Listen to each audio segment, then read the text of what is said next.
बिस्मिल्लाहिर्रहमानिर्रहीम। अस्सलाम वालेकुम नाजरीन, आप यूट्यूब चैनल देख रहे हैं। मैं इमरान खान हूँ। नाजरीन, अमेरिका के साथ साथ इसराइल का भी नुकसान हो रहा है। ये डोनाल्ड ट्रंप मजाक उड़ाते थे इंडिया का कि 8 जहाज उनके गिर गए, 9 गिर गए, 10 गिर गए।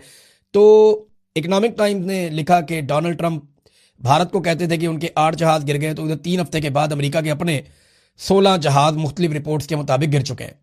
तो अब अमेरिकी मीडिया भी डोनाल्ड ट्रंप का मजाक उड़ा रहा है। उधर ईरान ने इसराइल का एक और तैयारा गिरा दिया है F-16, और इसका दावा भी किया गया। अच्छा, एक चीज और है जो ईरानी फौज के तर्जुमान कर्नल इब्राहिम ने कही है। कर्नल इब्राहिम जुल्फिकारी को आप देख रहे हैं, गुज़िश्ता चंद दिनों से बड़ी संजीदा तरीके से आकर बात करते हैं। ना वो आंखें मारते हैं, ना वो गंदे इशारे करते हैं, ना वो गाली देते हैं, ना वो बड़के मारते हैं। वो आते हैं और प्रोफेशनल तरीके से अपनी बात करते हैं और चले जाते हैं। उनके हथियार बोलते हैं, जंग में उनकी कामयाबी बोलती है। अब वो ये कहते हैं कि ईरान अब पहले से ज्यादा जारे हो चुका है। 3 हफ्ते तक दुश्मन की एक एक कमजोरी को देखा गया है। अब वो क़यामत ढाएंगे कि इसराइल सारे जराइम और मुजालिम भूल जाएगा। और कल का दिन जो है वो इस बात का सबूत भी है। कल बहुत मारा ईरान ने इसराइल को। इसराइल ने पूरी कोशिश की इंटरसेप्ट करने की उन मिसाइलों को, लेकिन वो जाकर गिरे हैं और उसकी वजह से पूरा इसराइल लड़स गया है। वो लोग जिनका जंग के लिए कोई कसूर नहीं है वो भी इसको भुगतेंगे। ईरान ने जोहरी तनसीबात के ऊपर जो है वो उनके करीब अटैक किया है। और ये जो एक शहर है ईरान का, दिमोना, यहां पे ईरान ने हमला किया। और पहले इससे ईरान के शहर नतंज पे जोहरी तनसीबात पर इसराइल और अमेरिका ने हमले किए थे। देखिए, कुछ ममालिक ने ईरान से रब्ता किया है। मुबैना तौर पर जापान भी उनमें से एक बताया जा रहा है।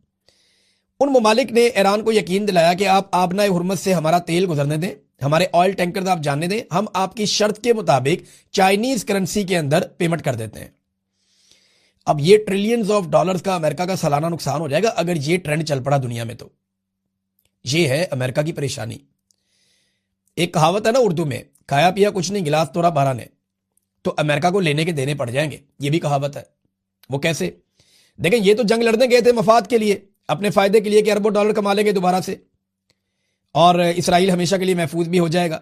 गजा के अंदर भी अपना प्लान जो है उसको अमल दरामद कर लेंगे, और अरबों के ऊपर भी एक धाक बैठ जाएगी, पूरा निजाम एक बन जाएगा। और डोनाल्ड ट्रंप अमेरिका के अंदर उठने वाले पॉलिटिकल मामला या एप्स्टीन फाइल या ऐसी चीजों से भी मुबैना तौर पर बच जाएंगे। दिमाग में तो ये था, गेम पड़ गई उल्टी। हुआ ये कि ईरान ने आगे से मारना शुरू कर दिया।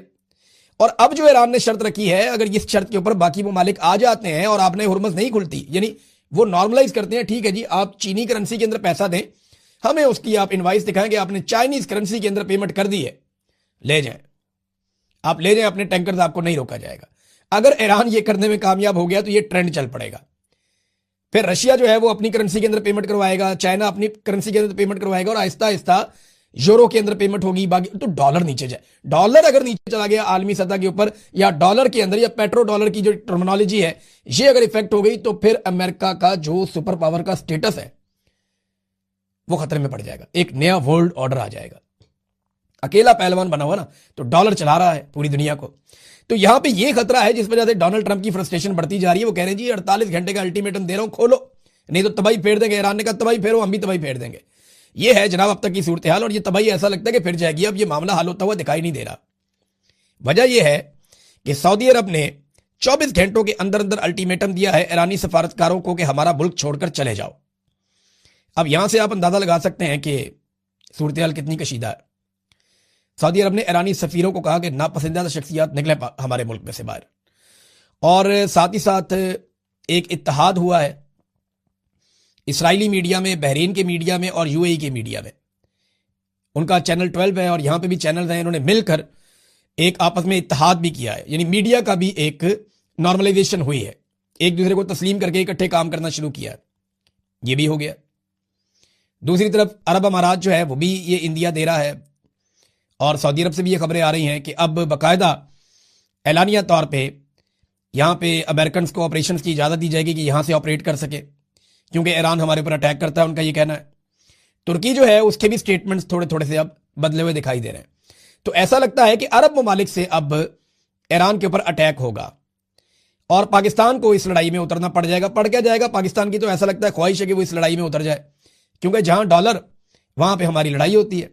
अमेरिका डॉलर देता है तो हम मुजाहिदीन बना देते हैं कि जनाब ये तो मुजाहिदीन है, ये तो कमाल लोग हैं। अमेरिका दोबारा डॉलर देता है तो हम कहते हैं नहीं ये तो दहशतगर्द थे। और फिर डॉलरों की लालच आती है तो हम उनको लाके पाकिस्तान में बसा देते हैं, फिर डॉलर की लालच आती है हम उनके ऊपर बमबारी शुरू कर देते हैं। तो हमारा तो जनाब डॉलरों के साथ है मामला, डॉलरों के बगैर नहीं है। ईरान हमें डॉलर देता तो हम ईरान के साथ खड़े हो जाते, ये भी हो सकता था।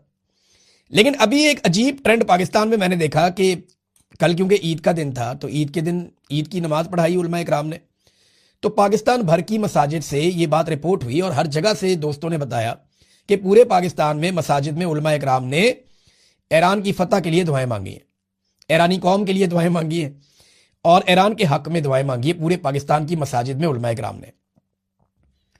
अब सवाल यह पैदा होता है कि हमारी मिलिट्री एस्टेब्लिशमेंट हमारे मुल्क को एक ऐसी लड़ाई में ले जाना चाहती है या एक ऐसे मुल्क के साथ लड़ाई में ले जाने की बात कर रही है जिसके लिए पाकिस्तान की कौम दुआएं मांग रही है।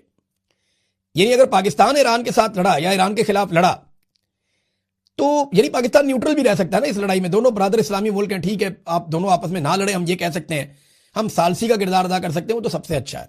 लेकिन अगर ये दोनों लड़े तो अगर अब एक तरफ से खड़े हो गए तो मुसीबत बन जाएगी, क्योंकि जो दूसरी तरफ है उसको तो इसराइल और अमेरिका भी मार रहे हैं। इसलिए कौम की हमदर्दियां उनके साथ है। ईरान के साथ कौम की हमदर्दी इसलिए नहीं है कि कोई शिया सुन्नी का मामला है, नहीं, ईरान के साथ कौम की हमदर्दी इसलिए है कि ईरान को मारने वाले अमेरिकन और इसराइली है और पाकिस्तान की एस्टेब्लिशमेंट ने सारी जिंदगी कौम को यह बताया कि इसराइली भी बहुत बुरे हैं और अमरीकी भी बहुत बुरे हैं। अब कौम के दिमाग में वो बात बैठ गई है तो कौम कह रही है जी अगर वो इतने ही बुरे हैं तो आज ईरान उनसे लड़ रहा है तो आप ईरान से क्यों लड़ने जा रहे हैं। तो ये कौम जिसके लिए दुआ कर रही है ये उसके साथ लड़ने जा रहे हैं। ये बड़ा महंगा काम पड़ जाएगा और बहुत अजीब काम हो जाएगा। नादरीन, ईरान ने एक चीज पे और खबरदार किया है और इसके ऊपर बीबीसी की रिपोर्ट भी है।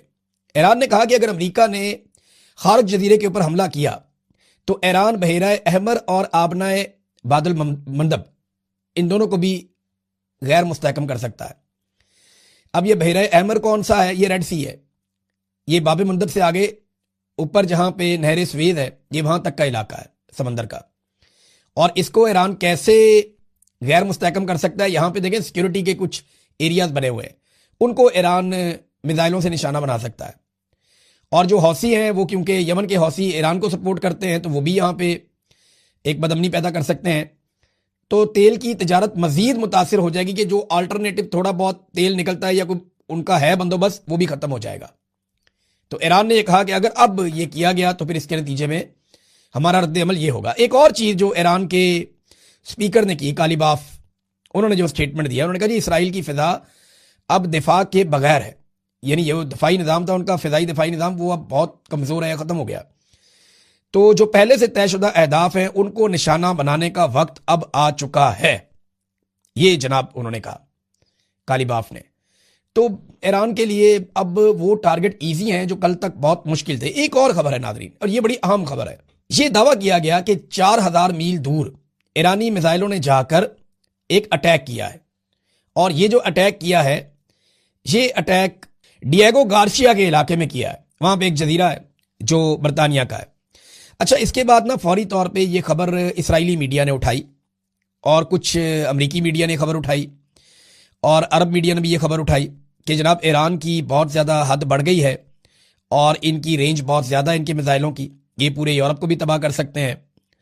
तो मैंने इस खबर को ज़्यादा तवज्जो इसलिए नहीं दी थी क्योंकि मुझे लगता था कि ये कोई एक फॉल्स फ्लैग टाइप का ऑपरेशन है कि यूरोप को खौफजदा किया जाए ईरान के ज़रिए से कि जनाब ईरान के मिसाइल तो यहाँ तक पहुँच रहे हैं तो वो आप सबको भी मार सकता है, पूरे यूरोप को मार सकता है, लिहाजा मिलकर ईरान वाला खतरा ख़त्म कर दिया जाए। लेकिन ईरान ने इसके ऊपर एक स्टेटमेंट दिया और ईरान ने यह कहा कि जनाब ये मिसाइल हमने नहीं दागे, हमने ये मिसाइल नहीं चलाए, ये मिसाइल कहीं और से आए। अब ये बताएं जनाब मिसाइल कहाँ से आए, ये बात तो फिर इन्वेस्टिगेशन में पता चल सकती है क्योंकि ये दोनों मिसाइल अपने टारगेट पे नहीं आए, लेकिन सिर्फ ये बताया गया कि यहाँ पे 2 मिसाइल आए, ईरान वाली साइड से आए। अब ये किसने चलाए, कहाँ से चलाए, इसके बारे में कोई इंफॉर्मेशन नहीं है। और 4000 मील दूर आकर अगर ये मिसाइल गिरे हैं तो ये पूरे यूरोप को एक वार्निंग देने वाली, वार्निंग शॉट होता है ना, ये उस तरह का एक शॉट है कि पूरे यूरोप को एक वार्निंग दी गई है। लेकिन ईरान ने कहा जनाब कि ये हमने नहीं चलाए। पाकिस्तान के सबसे बड़े और मकबूल लीडर, पाकिस्तान के साबिक वजीर आज़म और पाकिस्तान की आवाम की अक्सरियत के मुश्तरका लीडर इमरान खान साहब, उन्होंने अपने बेटों से बात की है टेलीफोन पे और बात तो बड़ी लंबी चौड़ी है लेकिन एक जुमले में सारी कहानी है। इमरान खान ने अपने बेटे से कहा, जो उनकी बहन ने रिपोर्ट भी किया, कि कासिम मेरे पाकिस्तानियों को मेरी तरफ से ईद मुबारक देना। ये इमरान खान साहब ने जेल से आप सारे पाकिस्तानियों को ईद मुबारक का पैगाम भेजा है। तो अब मैं इससे ज़्यादा क्या कहूँ। वो जेल में भी आपके बारे में सोचता है, जेल काट भी आपकी वजह से रहा है। उसने कहा था कि मैं आपका नाक नहीं कटवाऊंगा, उसने कहा था कि मैं आपको झुकने नहीं दूंगा, उसने कहा था जो जो वादा उसने आपके साथ किया उसने पूरा किया। वो भागा नहीं डर के, उसने सौदेबाजी नहीं की, उसने आसिम मुनीर के सामने घुटने नहीं टेके, वरना हर जर्नैल के सामने हर सियासतदान ने या तो घुटने टेके हैं या गर्दन कटवाई है। इमरान खान साहब ने फंसा भी लिया और हार भी नहीं मानता। एक आंख भी उसकी इन्होंने ज़ाया कर दी और ये सरकारी ज़राए बताते हैं, और इसके बावजूद वो आदमी पीछे हटने के लिए तैयार नहीं है। ये इमरान खान का पैगाम था, आप तक पहुंच गया। इमरान खान ने और भी बहुत पैगाम दिए हैं आपके लिए, और उसको उम्मीद है कि उसकी कौम एक दिन खड़ी हो जाएगी, और इसी उम्मीद के सहारे वो ये लड़ाई इस कौम के लिए लड़ रहा है। आसिफ अली जरदारी, नवाज शरीफ, आसिम मुनीर अगर इमरान खान साहब के साथ बैठ जाए, बातचीत हो जाए, तो मसले का हल निकल आएगा। देखिए, आसिफ अली जरदारी और नवाज शरीफ तो ना 3 में ना 13 में बेचारे बिला वजह ही बीच में होंगे। लेकिन अगर आसिम मुनीर इमरान खान साहब से मिलने जाके, जो इमरान खान की बहन ने भी कहा था कि अगर इमरान खान के सामने कोई रो दे तो वो फिर माफ कर देते हैं, लेकिन आसिम मुनीर साहब को करना क्या, सिर्फ इमरान खान साहब से ये कहना कि जी मुझे आप कुछ ना कहें। फिर उन्हें इस्तिस्ना की भी जरूरत नहीं रहेगी, फिर उन्हें किसी और ऐसी चीज की जरूरत नहीं रहेगी, और वो निकल जाए इस सारे मामले में से। ठीक है, छोड़ें सियासतदानों को, मुल्क को चलाने दें, लेकिन जिसके पास ताकत होना पाकिस्तान में, वो ताकत छोड़ता नहीं है। जिसके पास इख्तियार और इख्तदार आ जाए ना, वो उसको छोड़ता नहीं है। पाकिस्तान में नीचे से लेके ऊपर तक आवे का आवा ही बिगड़ा हुआ है। कोई आदमी भी अपनी सीट छोड़ना नहीं चाहता। तो मुझे लगता है राणा सनाउल्लाह साहब ने बात तो बड़ी लॉजिक की है कि बैठ जाएं सारे और बैठ के कोई मसले का हल निकालें। जो मिलिट्री एस्टेब्लिशमेंट है ये अपनी बैरकों में वापस जाएं और अपनी आईनी हुदूद के अंदर जाएं, और अवाम की मुंतखब क़यादत को मुल्क दिया जाए। पाकिस्तान में अगर ये इलेक्शन ठीक नहीं हुए तो अगले इलेक्शन करवा दिए जाए, और अवामी मैंडेट का एहतराम किया जाए। इदारों को उनकी स्पेस वापस दी जाए, पार्लिमान को, अदलिया को, मीडिया को, सबको उनकी स्पेस वापस मिले, तो पाकिस्तान वापस ट्रैक पे भी आ सकता है। बात तो सुनने में बहुत अच्छी है, लेकिन प्रैक्टिकली ये पॉसिबल नहीं लगता, क्योंकि इमरान खान साहब का खौफ इनको ये करने नहीं देगा। अब इस वक्त ये ऐसे स्टेटमेंट क्यों आ रहे हैं? जो मेरी दानिश में है वो मामला 8 फरवरी का है। 8 फरवरी को पाकिस्तान तहरीक इंसाफ ने कहा जी हम करेंगे एक पहिया जाम हड़ताल। देखिए, अगर पीटीआई कामयाब हो जाती है, पाकिस्तान का मीडिया तो यही चलाएगा ना, 10 दुकानें खोल के भी ये चलाएगा। बल्कि 1 दिन 2 दिन पहले फुटेज बना के रख लेंगे कि जनाब जब पूरा पाकिस्तान बंद होगा तो हम ये फुटेज चलाएंगे, जनाब ये इलाका खुला, ये इलाका खुला, ये इलाका खुला। मीडिया को ये 2 नंबरियां करनी आती हैं, एस्टेब्लिशमेंट को भी आती हैं। लेकिन अगर अमली तौर पे पाकिस्तान बंद करने में कामयाब हो गई पाकिस्तान तहरीक इंसाफ 8 फरवरी को, तो फिर एक बात याद रखिएगा, खतरे की घंटी बज जाएगी। क्योंकि स्ट्रीट मूवमेंट जो है उसके लिए अब कोशिशें आगे बढ़ रही हैं। खैबर पख्तूनख्वा में बहुत सारे दौरे रखे गए हैं। सुहेल अफरीदी के मुख्तलिफ इलाकों में वो जाएंगे, मुख्तलिफ अजला में वहाँ रैलियाँ निकाली जाएंगी।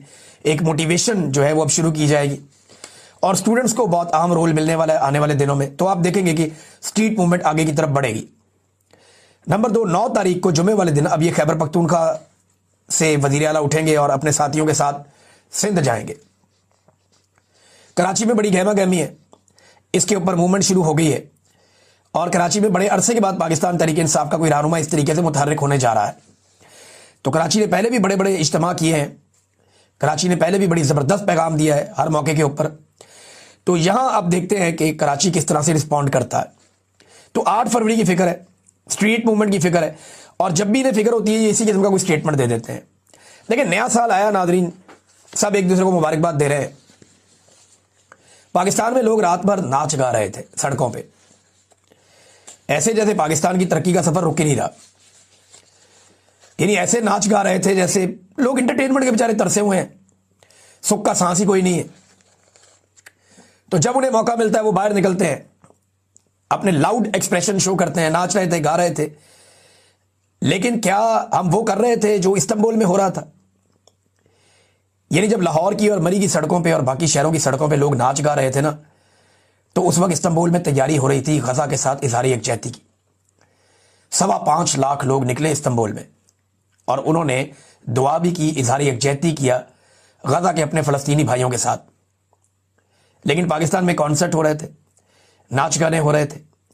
पाकिस्तानियों को यह सोचना पड़ेगा कि उनके ऊपर यह जुल्म क्यों होता है। ये जालिम आपके ऊपर तब तक मुतहर्रिक रहेंगे जब तक आप एक मुट्ठी बनकर खड़ा होना नहीं सीखेंगे।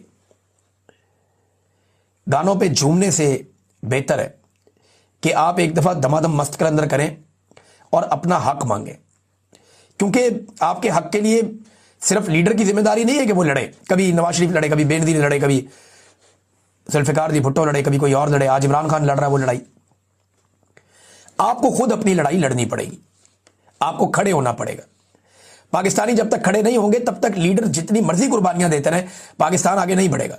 एक दफा पाकिस्तानियों को खड़ा होना पड़ेगा, निकलना पड़ेगा बाहर, जैसे कौमें निकलती हैं। पाकिस्तानियों ने 8 फरवरी को एक बड़ा पुरअमन तरीके से, बड़ा शानदार तरीके से इनकलाब का एक जलवा दिखाया था। ये वही पाकिस्तानी है। इन्हें एक मरतबा फिर पुरअमन तरीके से एस्टेब्लिशमेंट को बताना पड़ेगा कि हमारे पास दूसरा तरीका भी है और हम इससे इस्तेमाल भी कर सकते हैं, और बड़े पुरअमन तरीके से हो जाएगा। इनकी तबीयत सेट हो जाएगी अगर एक दफा पूरा पाकिस्तान बाहर आ जाए तो, और पाकिस्तान बाहर अल्टीमेटली आ ही जाएगा, क्योंकि पाकिस्तानियों का मुकाबला को बहुत अक्लमंद लोगों से नहीं है, वो भी बड़े एवरेज किस्म के लोग हैं। शहजाद अकबर साहब के घर पे एक और हमला हुआ है, और ये 31 दिसंबर की रात को ये हमला हुआ। शहजाद अकबर साहब को मैंने फ़ोन किया, मेरी उनसे बात हुई, उन्होंने मुझे बताया एक्चुअली वो अपने घर में नहीं है, पुलिस ने उनको रीलोकेट किया हुआ है और उनके घर से उनको हटाया हुआ है। कुछ फोरेंसिक वालों का काम चल रहा था, कुछ इन्वेस्टिगेशंस चल रही थी, और इस बीच में उनके घर के ऊपर मुबैना तौर पे एक और अटैक हो गया। जब मेरी शहजाद अकबर साहब से बात हुई तो उन्होंने कहा जी पुलिस इसकी तहकीकात कर रही है, और अब तक की जो मालूमात हैं, घर के ऊपर अटैक किया गया है, और ये पैगाम दिया गया है कि जो लोग पीछे आ रहे हैं, जो लोग ये करना चाह रहे हैं, उनकी जानिब से ये एक सख्त पैगाम है कि वो पीछे हटने वाले नहीं हैं। अब ये बहुत हैरान कुन है, एक हफ्ते में दूसरा अटैक, ये बरतानवी पुलिस के लिए भी बहुत बड़ा चैलेंज है, और उनके लिए बड़ी शर्मिंदगी की बात है कि जो हमलावर हैं वो शायद पुलिस को भी खातिर में नहीं ला रहे। बरतानिया में बैरिस्टर शहजाद अकबर के घर पे नामालूम अफराद का हमला और जलाने की कोशिश, ये रिपोर्ट